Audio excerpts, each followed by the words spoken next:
હા, એ છોકરી અહીંયા છાસ લેવા આવે છે કાયમ. તો આજે બી છાસ લેવા જ આવી હતી. મેં એમના ઘરે કામ કરું છું, પણ મારે અહીંયા અહીં નીકળવું અને એમના ઘરે સામેથી મેં ઊભી રહી તારી ઈતુને અહીંયા ડોહો શું લેવા બોલાવે છે. તે એને પહેલાં બોલાવી તો એ છોકરી ના ગઈ, પછી હાથ લાંબા કર્યા તો છોકરી એકદમ ગભરાઈ ગઈ.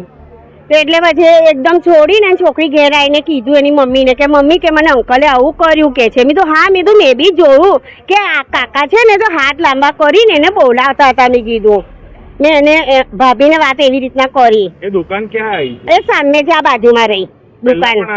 હા, પહેલા બી આવી રીતના ઘટના બની હતી, પણ આ લોકોએ છે ને દબાઈ દીધું. એને જે ડોહીસી છે ને તેને બોલીને દબાઈ દીધું. બધા ભેગા થઈને થોડું બોલીને અને દબાઈ દીધું. 2-3 વાર આવી રીતના થયા. પણ મેં તો આ વખતે તો તમે એ પોલીસ વાળીની છોકરી છે એટલે તો છોડે જ નહીં. કોણ છે વ્યક્તિ? કોણ છે સામેવાળો? એ સામેવાળા તો ભાઈ મેં તો કામ કરું છું એટલે રે છે બાજુમાં. એ ડોહો છે, એ ડોહો આ સામે જ રહે છે. એમનું નામ નહીં ખબર મને તો. દુકાન ચલાવે? હા, દુકાન ચલાવે છે. આપણે તો કેવું કોઈને બી સાચું બોલવાનું આપણે તો છે. એની છોકરી છે, કાલ ઉઠીને આપણી બી છોકરી હોય, ગમે તે છોકરી હોય, આપણે તો બોલવામાં તો પહેલું રાખવાનું જ. અને સાચું બોલવામાં કશાથી દીવાનું નહીં. તમે પછી કોને જાણ કરી? મેં એ છોકરી આવી ને રડતી તેની મમ્મીએ એવું કીધું કે શું થયું બેટા, તો બોલી નહીં. પછી એને થોડી શાંત કે અંકલે આવું કર્યું.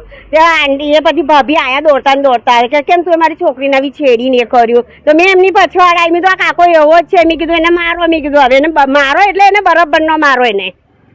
કે પછી ભાભી એને બરાબર એ કર્યું. હા, પોલીસ આવી હતી એને બધું એ કર્યું. પછી ગયા છે, હજુ આયા નથી એની મમ્મી પપ્પા. પોલીસ ચોકી જ ગયા.